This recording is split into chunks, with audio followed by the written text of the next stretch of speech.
La revista El Doctor en Casa presenta su programa El Doctor en Casa TV.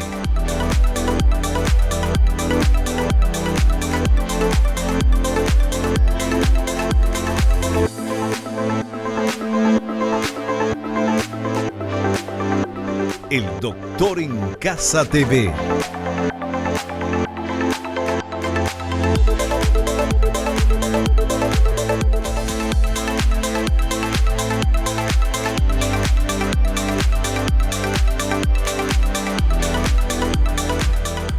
Hola, hola, hola, ¿cómo están todos? Muy, pero muy bienvenidos. Esto es El Doctor en Casa.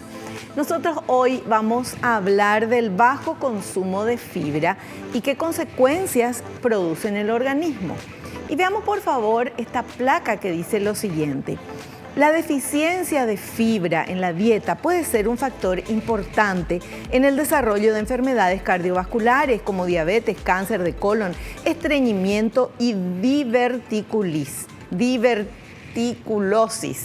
La fibra dietética, que es la porción no digerible de los alimentos, al no ser atacada por enzimas del estómago y del intestino delgado, llega al colon sin degradar y tiene una relación directa con el correcto funcionamiento gastrointestinal. Y estamos escuchando siempre cuando hablamos con nutricionistas que en general la dieta del paraguayo es baja en fibras. Entonces, evidentemente, por eso es el programa que tenemos hoy, bajo consumo de fibra. Es un problema a nivel mundial, pero sobre todo aquí a nivel de nuestro país.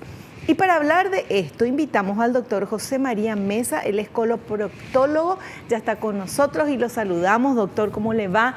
Bienvenido al programa, ¿cómo estás? ¿Qué tal, Vivi? ¿Cómo andás? Muy bien, un gusto nuevamente poder estar hoy aquí en tu programa. Siempre un placer hablar contigo y bueno, para transmitir un poco de información de la audiencia y que puedan aprender también. Claro. Decía ahí en la placa la importancia del consumo de fibras. ¿Y es verdad, doctor, que consumimos en general pocas fibras? Y bueno, la verdad que hoy nuestra alimentación en general se volvió muy similar a la anglosajona. Consumimos mucho lo que son las comidas rápidas, sí. Las comidas chatarras. Después de que pasamos todo este periodo de la pandemia, nos volvimos un poco adictos a lo que es el delivery. Sí. Y bueno, es más fácil muchas veces pedir. No vas a llamar a un delivery a pedir un plato de ensalada o algunas frutas. Sí. Sin embargo, sí es fácil hoy consumir pizzas, empanadas, hamburguesas, lomitos.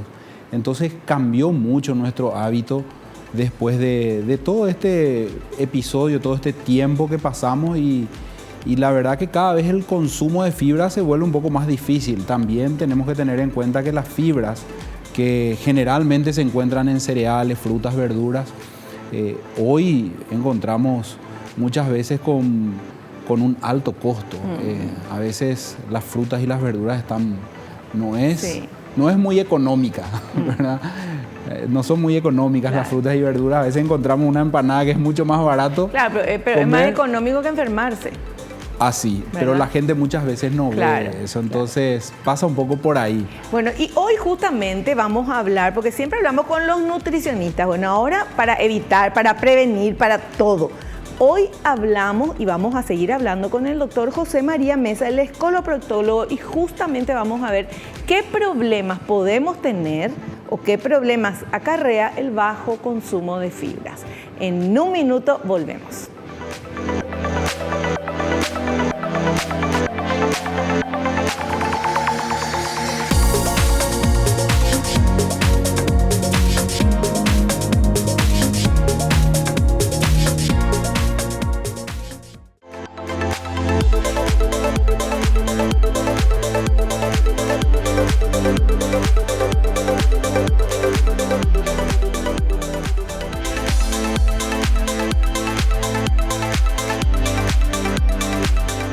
Bueno, continuamos aquí en El Doctor en Casa. Te recuerdo que el tema de hoy es ¿qué consecuencias tiene en nuestro organismo el bajo consumo de fibras? Que eso es el día a día, lastimosamente en general, consumimos pocas fibras. ¿Qué pasa en nuestro organismo cuando consumimos poca fibra. De esto nos va a hablar el doctor José María Mesa, que está con nosotros. Y tenemos este material, primero para entender un poquito qué es lo que es la fibra. Hay fibra soluble, hay fibra insoluble. Vamos a ver, por favor. Fibra soluble e insoluble. La fibra soluble es fermentada en alta proporción y sus principales propiedades se relacionan con la disminución de colesterol y glucosa en sangre y el desarrollo de la flora intestinal. La insoluble es escasamente fermentada y tiene un marcado efecto laxante y regulador intestinal. Además, aumenta la excreción intestinal y por ende disminuye la presión colónica, por lo que resulta muy favorable para el tratamiento y prevención de la diverticulosis.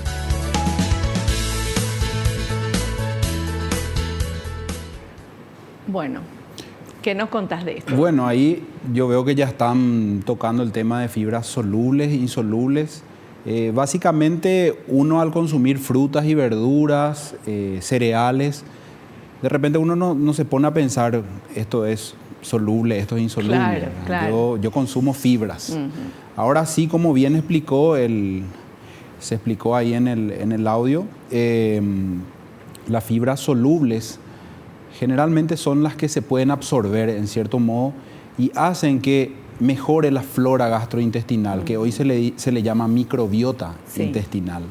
Entonces, para eso sirven las fibras solubles, que muchas veces podemos encontrar en las manzanas, en la zanahoria, peras, algunos cereales, la avena, son fibras solubles.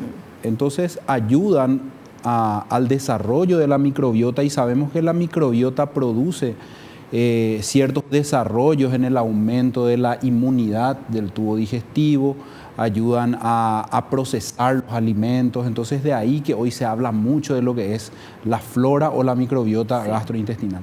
Y las insolubles básicamente sirven como volumen para formar materia fecal y es lo que ayuda, como decía ahí, a que disminuya un poco más la presión del tubo digestivo. ¿Por qué? Porque al mejorar el bolo o la materia fecal, eso hace que el tránsito se vuelva más fácil, ¿verdad? Lógicamente con la ayuda de líquidos, pero eso es, lo que yo como a veces sale de la misma manera. Sí. ¿Por qué? Porque no se absorbe. Entonces esas son las fibras insolubles. Básicamente, bueno, para que la gente entienda un poco también, nosotros los coloproctólogos lo que tratamos son más las patologías del colon, claro, que es prácticamente los 1,5 metros final del tubo digestivo, que es el intestino grueso. Y es ahí donde se forma la materia fecal y es ahí donde viene el problema muchas veces del estreñimiento, la constipación o esta serie de enfermedades de las cuales vamos a ir tocando. Claro. Entonces, pero que la base de todas esas enfermedades en general es la falta de consumo de fibra, que hace que la persona sea estreñida, que hace que se quede ahí el bolo fecal y que eso contamine y que dé todos los problemas que vamos a ver. Exactamente. Vamos a decir como que comienza todo. Claro, claro. Así mismo es. O sea que son enfermedades que podríamos evitar tener esos problemas. No sé, que ya sea una cuestión de que ya nace con un problema congénito, ¿verdad? Claro, sí. Una de las causas más comunes de consulta, te estaba diciendo fuera de cámaras, que es el estreñimiento y la constipación. Prácticamente el 70% de los pacientes que acuden a la consulta acuden por un problema de dificultad para poder evacuar. Y ese problema, doctor, es la mayoría de las veces por lo que se consume, por lo que se come. Y yo te digo que yo hablo mucho con mis pacientes, no soy de entrada a dar medicamentos fuertes o ya de entrada a dar laxantes, sino que siempre comienzo con un tratamiento conservador, con un tratamiento lo más natural posible y bueno, muchas veces al cambiar el hábito nutricional, al cambiar un poco lo que es el hábito del sedentarismo, con eso la gran mayoría mejora. O sea, te da la pauta de que en la gran mayoría de los casos los pacientes no siguen nomás una dieta adecuada o permanecen mucho tiempo, ya sea en el trabajo o sin actividades físicas en la casa. Entonces, al mejorar ese hábito, ya corrigen este mal que es la constipación o que es el estreñimiento. Y sin necesidad de tomar ningún tipo de fármacos. Fantástico. Bueno, y justo vamos a ver el material que habla de eso, la constipación o estreñimiento. A ver. Constipación o estreñimiento. Es un problema habitual en muchas personas y los síntomas pueden ser tan severos que producen serias alteraciones en la salud física y mental de quien lo padece. Aunque no es la escasez de fibra su única causa en una situación no patológica, el estreñimiento puede ser mejorado al incrementar el contenido de fibra y agua en la dieta, ya que su prolongación en el tiempo puede contribuir a la aparición de trastornos diverticulares, enfermedades degenerativas del intestino, intoxicación generalizada e incluso cáncer.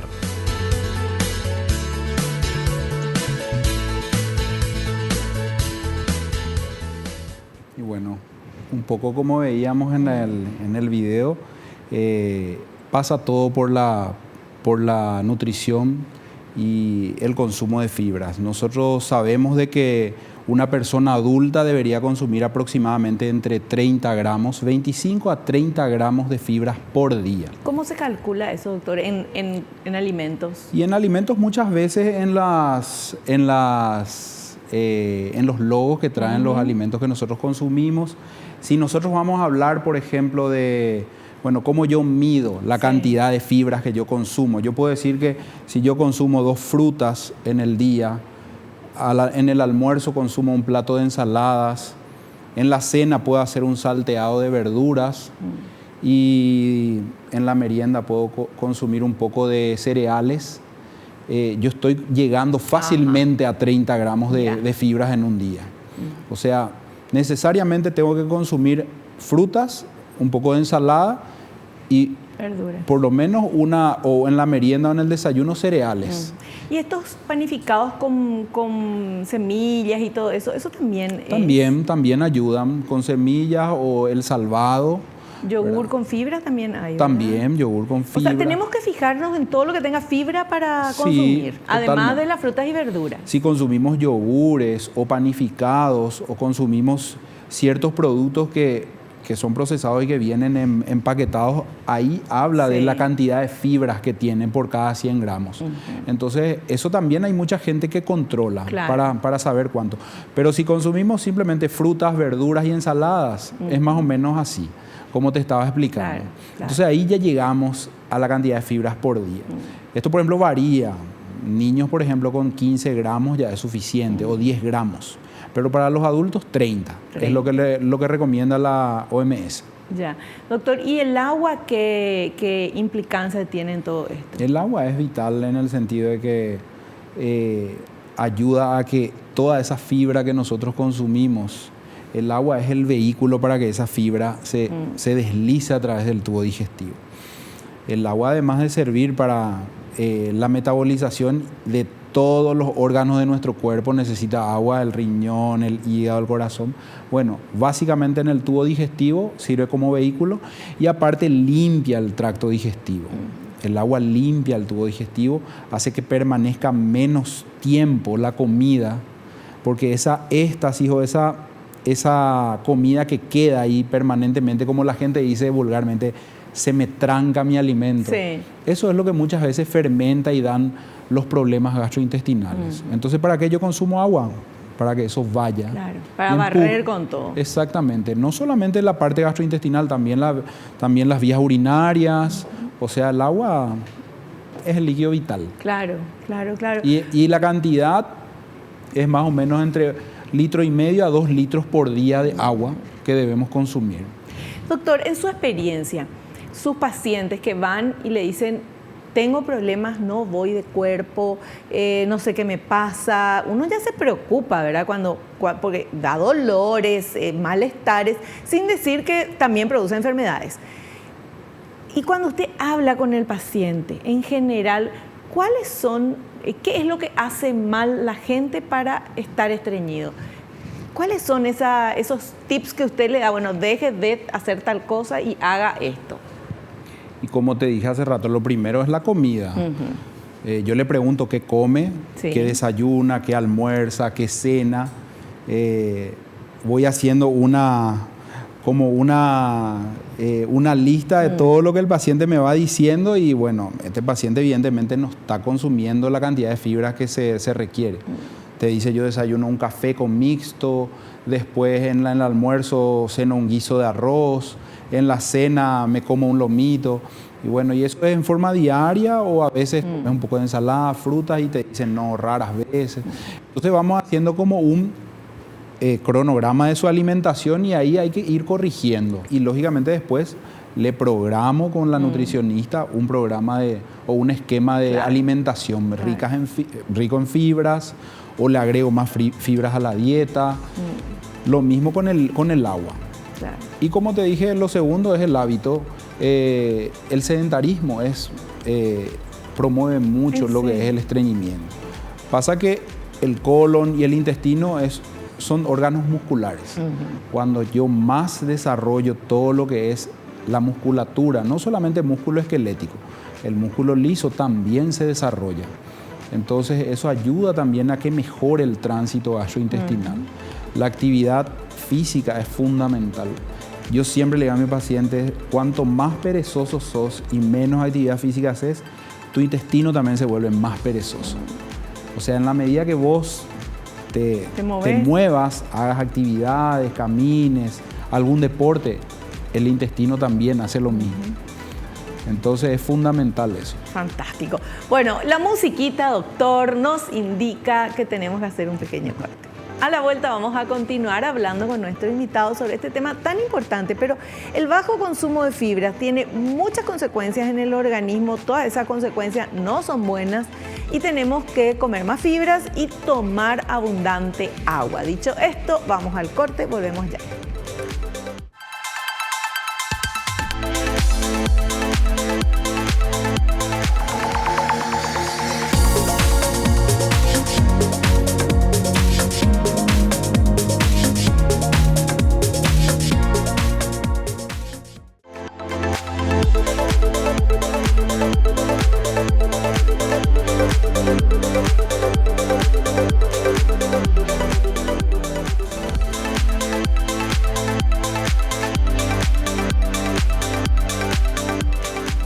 Seguimos hablando con nuestro invitado, el doctor José María Mesa, él es coloproctólogo, hablándonos de las consecuencias que produce en el organismo el bajo consumo de fibras.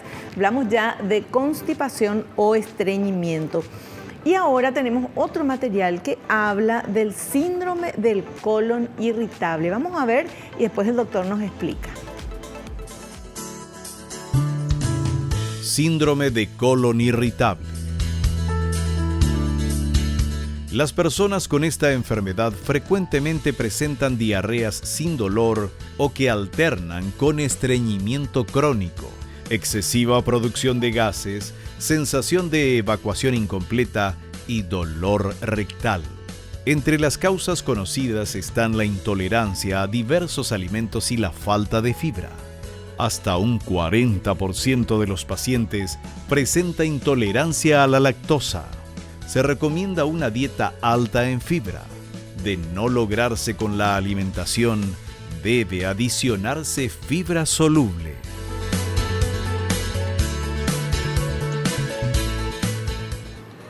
Y bueno, hoy el colon irritable es una enfermedad que está prácticamente de moda. Sí. Es increíble la cantidad de gente que hoy padece de esta patología que hace 20 años casi no se conocía. Y el colon irritable es una enfermedad funcional del tubo digestivo. Generalmente son pacientes que se hacen muchos estudios y habitualmente la gran mayoría de sus estudios son normales. ¿Por qué? Porque no hay nada orgánico, nada que se pueda ver. Claro. Entonces se hacen radiografías, ecografías, colonoscopías, y está todo colon bien por enema y no sale nada, pero el paciente tiene el malestar. O sea, funciona mal. Sí, gases, ruidos en el vientre, A veces no puede estar en silencio porque todos escuchan cuando hay una guerra dentro del abdomen. Esas alternancias, por ejemplo, que decía el video de constipación, diarrea. De repente el paciente va mucho de cuerpo, hay por momentos que se tranca y no va, 2, 3 días. Y estos son cuadros que tienen mucha relación, sobre todo con la parte psicológica del paciente. Hoy sabemos que el colon irritable es una enfermedad psicosomática, en donde la gran mayoría de los pacientes son pacientes muchas veces ansiosos, nerviosos, tienen mucho estrés laboral, familiar, problemas. Entonces, todo eso hace que se repercuta por el tubo digestivo.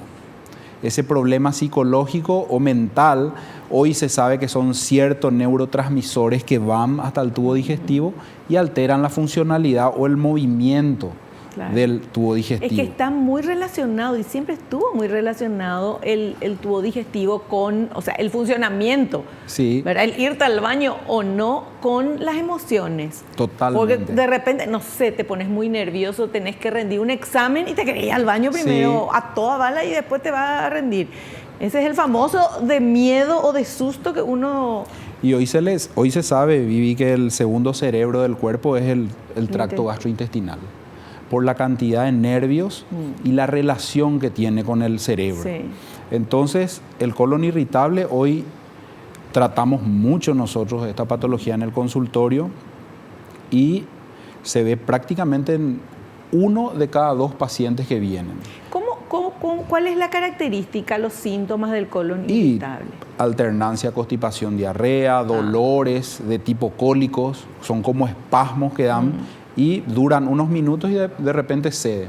O tiene mucha relación cuando uno o va a rendir o va a hacer algo que le pone un poco nervioso. Entonces, como decías, a veces urgencias defecatorias, uno busca un baño con urgencia y no puede atajarse. O sea, muchas veces se convierte en un problema realmente importante, o está en el trabajo y está con mucha atención y le agarra por deposiciones diarreicas frecuentes. Y en entrar 2, 3 veces Yo he tenido pacientes que tuve que cambiarle de lugar de trabajo, que tuve que pedirle que salgan unos días de vacaciones, pero también hay tratamiento médico para este tipo de problemas. Doctor, y eso que de repente uno escucha, parece que se está peleando alguien acá dentro del estómago, unos ruidos. ¿Eso qué? ¿Son gases? Contracciones. Contracciones involuntarias del tubo digestivo. Cuando el colon o el intestino delgado se contrae es cuando genera ese tipo de ruidos o como explosiones. Pero no, es que está con hambre, porque famoso cuando de repente escuchás que el estómago del que está a tu lado hace un ruido, vos estás con hambre, estás con apetito, ¿verdad? No es por hambre. El colon irritable es por justamente esa tensión que el paciente muchas veces tiene y bueno, se relaciona mucho con la parte psicológica. Ahora, ¿dónde entra la parte de fibras? Muchas veces el paciente, cierto tipo de alimentos no tolera, el paciente con colon irritable. Si yo te diagnostico con colon irritable, hay ciertos tipos de alimentos que muchas veces pueden empeorar eso. A veces el chocolate, el café, mate, tereré. Todos son irritantes. Son muchas veces alimentos estimulantes que empeoran. Te dice el paciente, yo tomo mate, por ejemplo, antes tomaba mate, ahora tomo y tengo una diarrea impresionante. O antes me tomaba sin problema café y ahora tomo café y no me voy al baño, directo al baño. Y entonces ahí, ese es el problema muchas veces con las fibras a veces también pueden empeorar el colon irritable, el alto consumo de fibras. Entonces, como que hay que hacer una dieta adecuada para cada paciente. Por supuesto, por supuesto. Bueno, y ahora tenemos otro material que queremos ver también, por favor. Tenemos tiempo todavía, ¿verdad? ¿Sí? Vamos. Enfermedad diverticular. Se caracteriza por la aparición de hernias o bolsitas en la pared del colon. La causa principal es una dieta con muy poco contenido de fibra. Cuando las heces se acumulan en los divertículos, estos se inflaman, se infectan y se produce la diverticulitis. Se recomienda una dieta alta en fibra y agua, a través del consumo de salvado de trigo, frutas, verduras y cereales integrales. En caso de crisis aguda de diverticulitis, se recomienda dieta con poca fibra y poca grasa. En la medida en que el trastorno ceda, se indica la introducción gradual hasta lograr la cantidad requerida de fibra.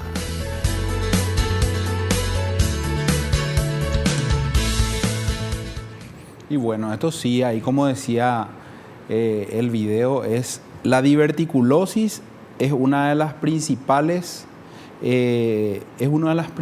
enfermedades que es producto del bajo consumo de fibras. Yo en mi época de joven nunca he comido ensalada, nunca he comido verduras. Después de 20 años yo me cuido, pero esos 20 años bastaron para que mi colon genere esos sacos que se llaman divertículos. Dios mío, o sea que cualquiera puede tener y no sabe. A partir de los 50, casi la gran mayoría ya tiene. Ay, doctor. En cierta medida. No me asusta así. Entonces, yo puedo decirte que a 1 de cada 2 pacientes de más de 50 le da una colono y voy a encontrar divertículos. Pero la gran mayoría es asintomático. Es producto del bajo consumo de fibras que durante la vida el paciente tuvo. Sí. Entonces, de ahí que es importante el consumo de fibras desde pequeño. Claro. Para evitar estos divertículos, porque los divertículos sí se pueden complicar. Como decía el video, pueden sangrar, se pueden inflamar, la famosa diverticulitis aguda. Y bueno, esta es una enfermedad muy frecuente en mi especialidad y lo tratamos muy en conjunto con los nutricionistas, y la importancia, bueno, de saber que cuando hay un proceso diverticular como una inflamación, una diverticulitis, una hemorragia, en esos casos no se consume fibras. Ahí se suspende la fibra. Claro. Pero el paciente se recupera y ahí de a poco voy agregándole otra vez fibras. Los divertículos que ya aparecieron, eso ya no desaparecen. Uno ya muere con eso. Pero no es un peligro tener los divertículos ahí. Las bolsitas, esas que no tendrían que estar, ¿verdad? Que se forman por falta de fibra. Y la verdad que yo te digo, según la incidencia de procesos o de enfermedad diverticular, de la población general, solamente el 30% de los pacientes con divertículos presentan síntomas. Ajá. O sea, eso quiere decir que solo 3 de 10 van a tener síntomas. O sea, a partir de los 50 la mayoría tiene. Tiene. Y muchos mueren sin saber que tuvieron divertículos. Muchos ni se enteran porque no tienen síntomas. No, nada, para nada. ¿Y cuál es el problema de tener esos divertículos cuando ya hay, qué sé yo, hemorragia, alguna cosa se rompe? ¿Cuál es el problema de tener esas bolsitas ahí? No, realmente no trae ningún tipo de problemas, pero yo sí estoy obligado a decirle a mis pacientes, vos tenés que cuidarte con cierto tipo de alimentos, mira que vos tenés divertículos y si vos no cuidás la alimentación, te pasás comiendo nomás lomito, hamburguesa, grasas, gaseosas, estos divertículos se van a complicar, van a inflamarse o van a sangrar. Y ahí sí vas a tener un problema serio. Claro. Entonces, hay que advertirle al paciente, mira, sos portador de divertículos, probablemente esto vas a tener toda la vida y nunca te va a molestar. Pero si no te cuidas, pueden complicarse. Como te digo, el 30% generalmente tiene síntomas. Los síntomas son muy similares a los del colon irritable, gases, ruidos, distensión, también abdominal. Pero sí, los divertículos cuando se complican, muchas veces hay que internarle al paciente. Si es una diverticulitis, a veces hay que darle antibióticos, puede requerir hasta cirugía, pueden requerir. Si por ahí esos divertículos llegan a perforarse, el paciente tiene que operarse. Claro, porque ahí se infecta todo, doctor, ¿verdad? Porque ¿qué hay adentro del divertículo? Es la materia fecal. Que eso llena de miles de bacterias malas. Así mismo, entonces pueden inclusive llegar a ser quirúrgicos.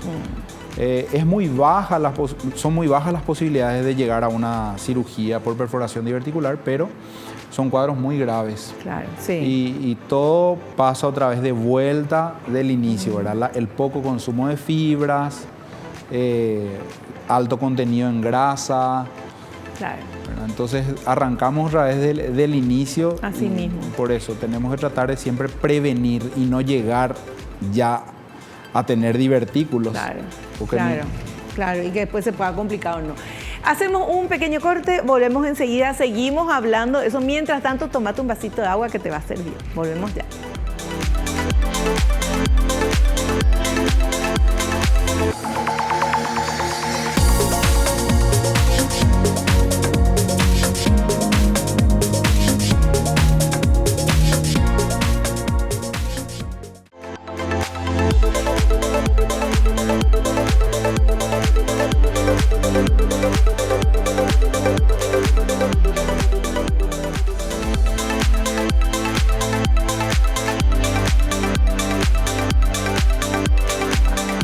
Que no.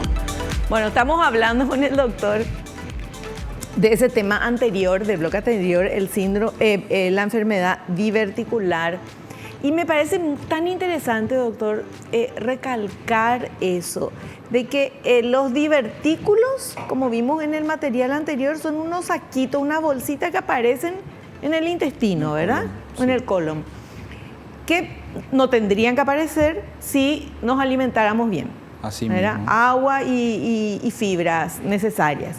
Bueno, pero como dice el doctor, a partir de los 50 la mayoría tiene alguno que otros, muchos son o pocos, o se puede tener muchos saquitos, pocos saquitos, ¿cómo es en general eso? Y por lo general van aumentando con la edad, Vivi.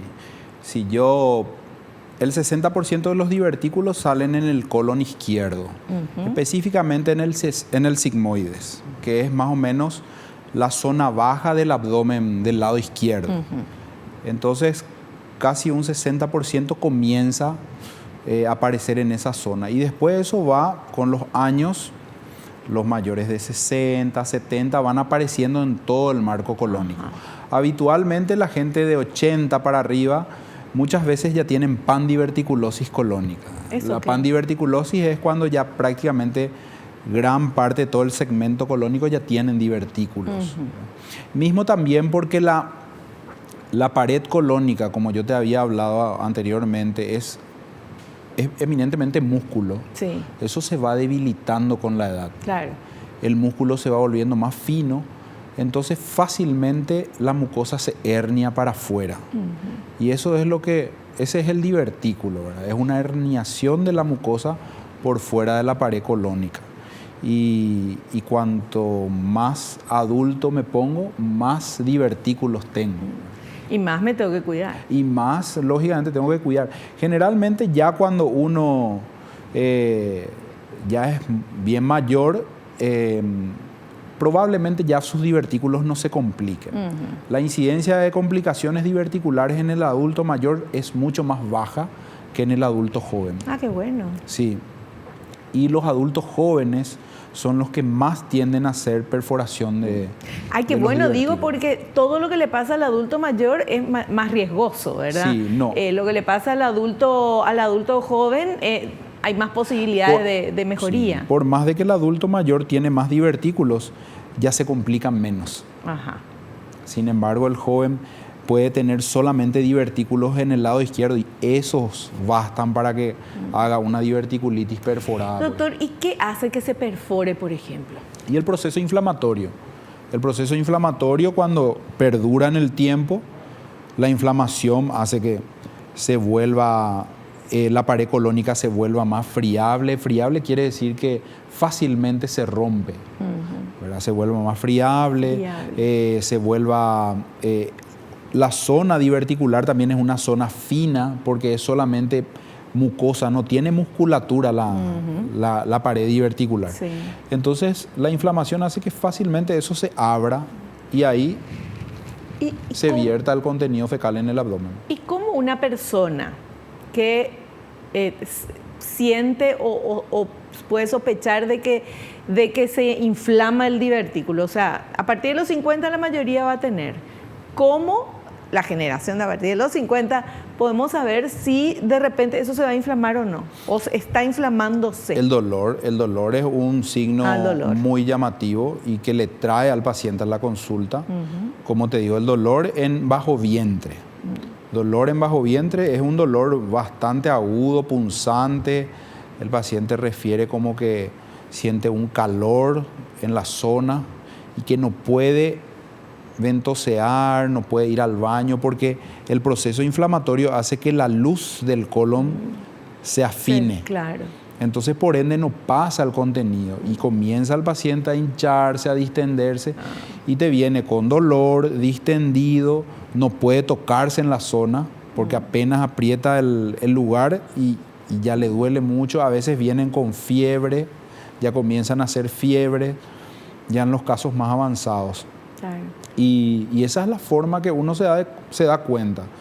Y la gran mayoría de los pacientes ya acuden a la consulta después de 4 o 5 días de estar teniendo el cuadro. Claro. A veces se toman un ibuprofeno, o toman algún calmante para el dolor y con eso se mantienen 2 o 3 días. Después como que no pasa, entonces ya, doctor, vengo a consultar porque no me está pasando el dolor que tengo acá, ¿verdad? Claro. Hay que consultar lo antes posible. Esa es la característica de la diverticulitis aguda. Un cuadro muy frecuente, muy frecuente.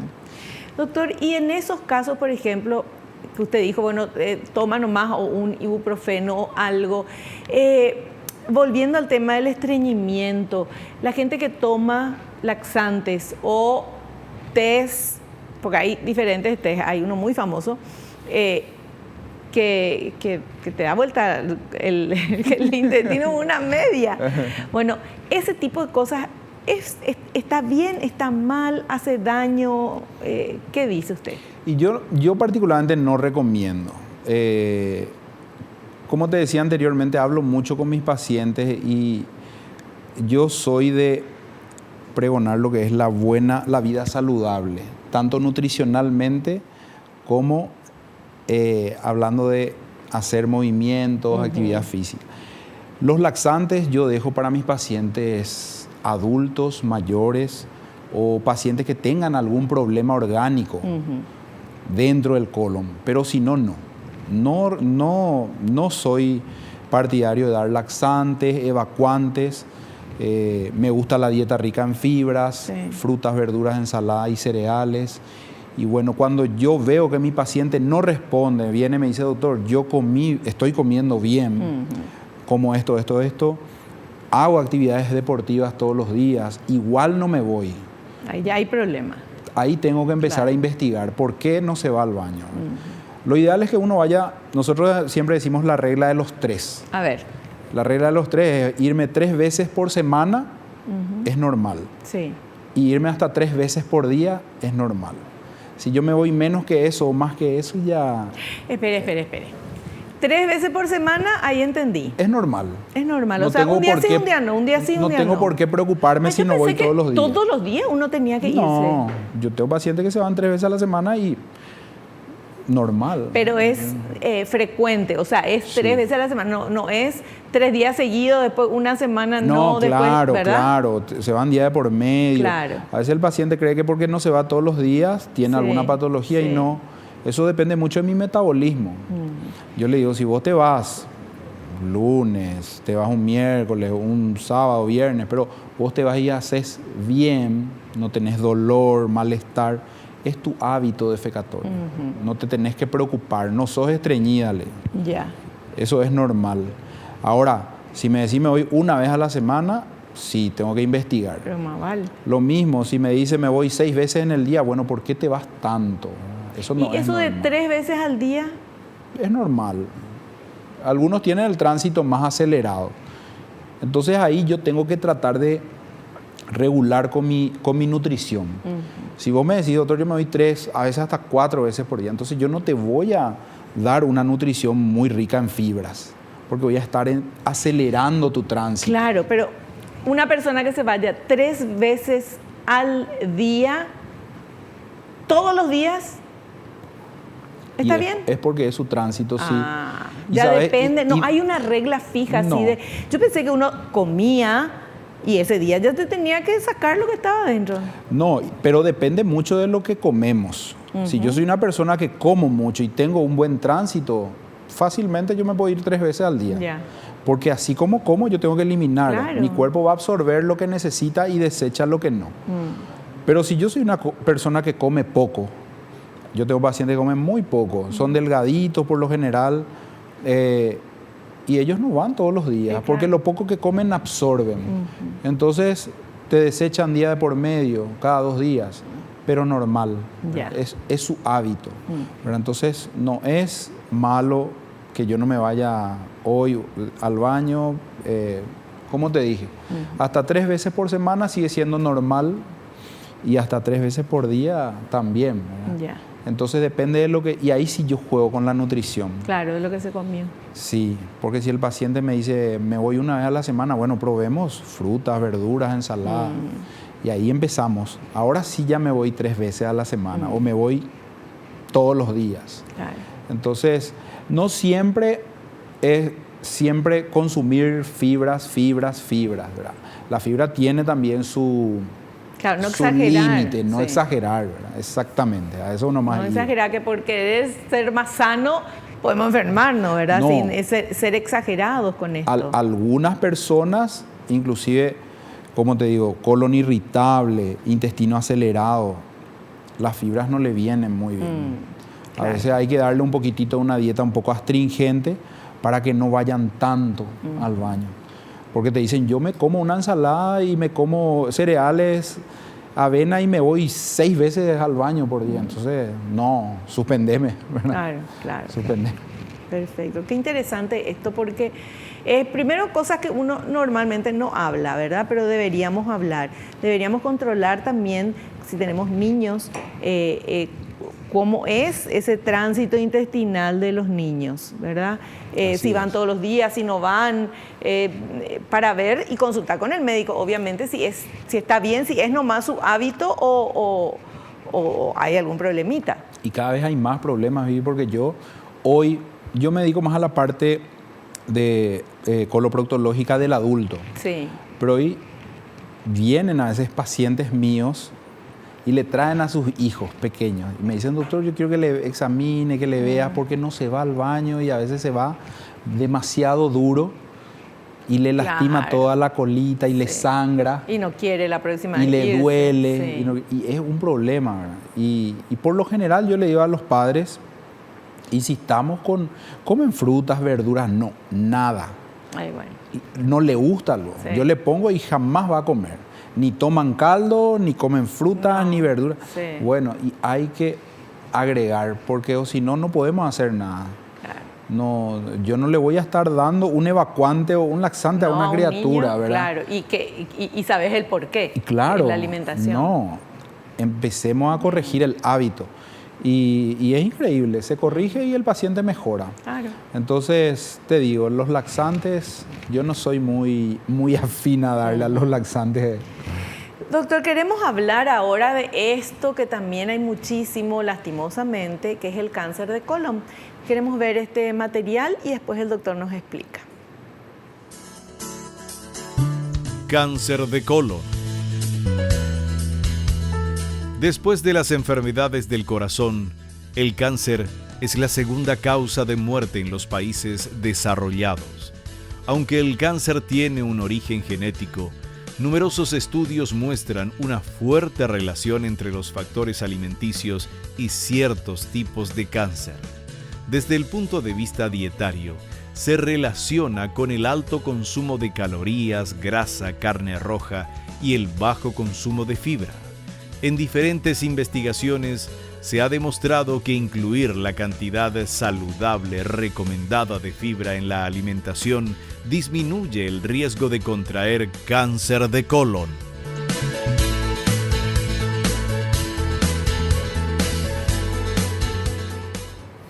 Y bueno, así también como dice nuestro video, la alimentación es muy importante para el desarrollo de esta enfermedad. Lo sabemos porque así también la Sociedad Americana de Gastroenterología, dentro de los requisitos, también habla de lo que es una correcta alimentación.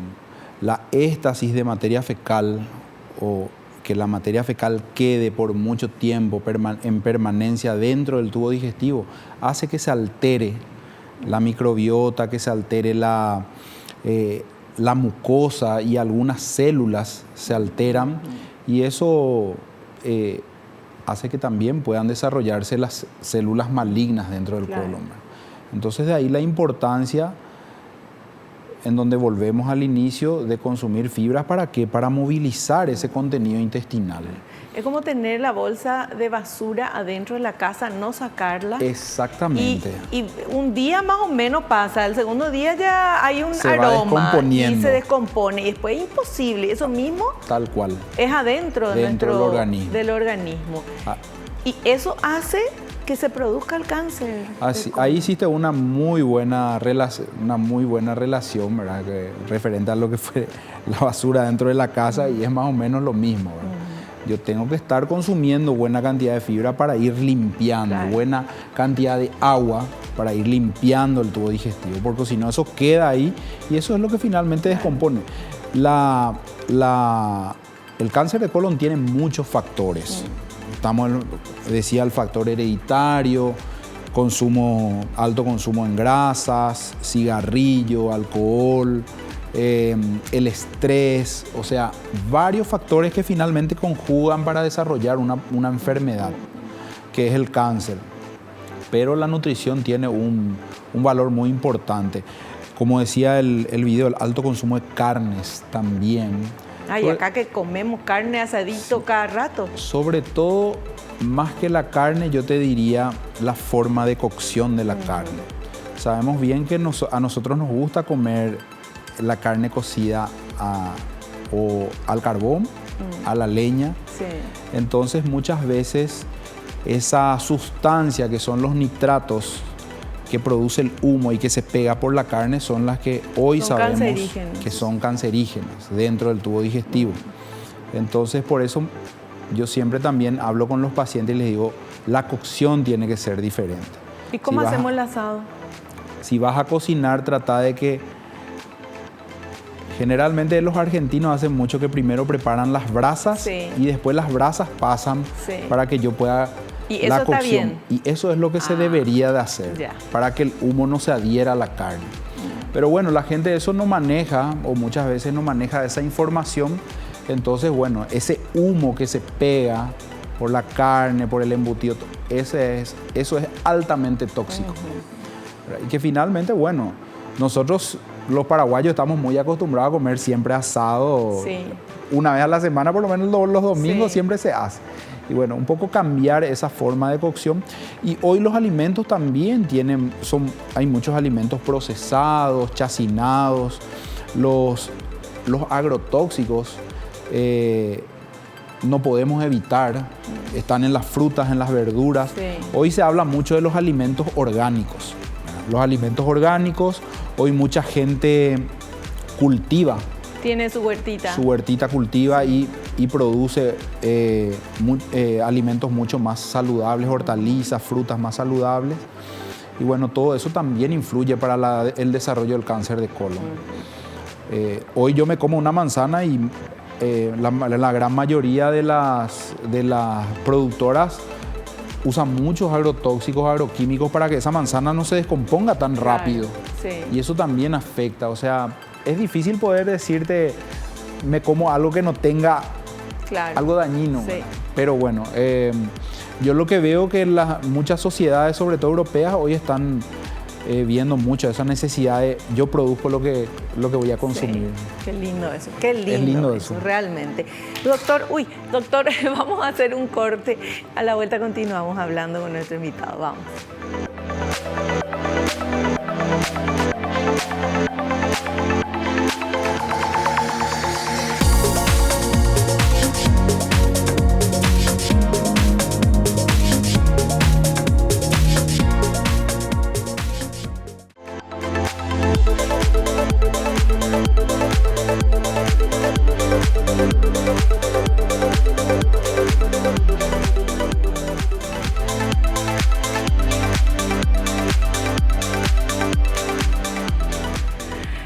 Bueno, nos avisan que ya no tenemos tiempo para seguir hablando de este tema tan importante, doctor José María Mesa. Queremos agradecerte la presencia, muchas gracias y te queremos invitar para otro programa. Mira, bien, para mí es un placer, como te dije al inicio, siempre venir a hablar contigo y bueno, poder también transmitir a tu teleaudiencia. Yo sé que es increíble la cantidad de gente que te ve. Yo te digo porque en el consultorio siempre a mí me dicen, te vi en el programa de Vivi, te vi en el programa de Vivi. Y es increíble cómo me cuenta la gente que ve siempre tu programa. Así que yo te felicito también a vos y a todo tu equipo por este excelente programa y es una forma muy linda de poder enseñar a la gente a que se cuide y que tenga una vida más saludable. Así que gracias. Gracias.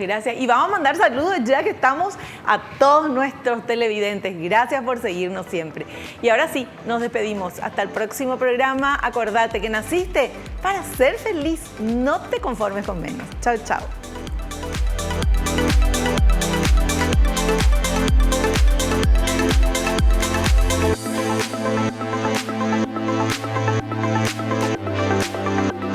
La revista El Doctor en Casa presentó su programa El Doctor en Casa TV.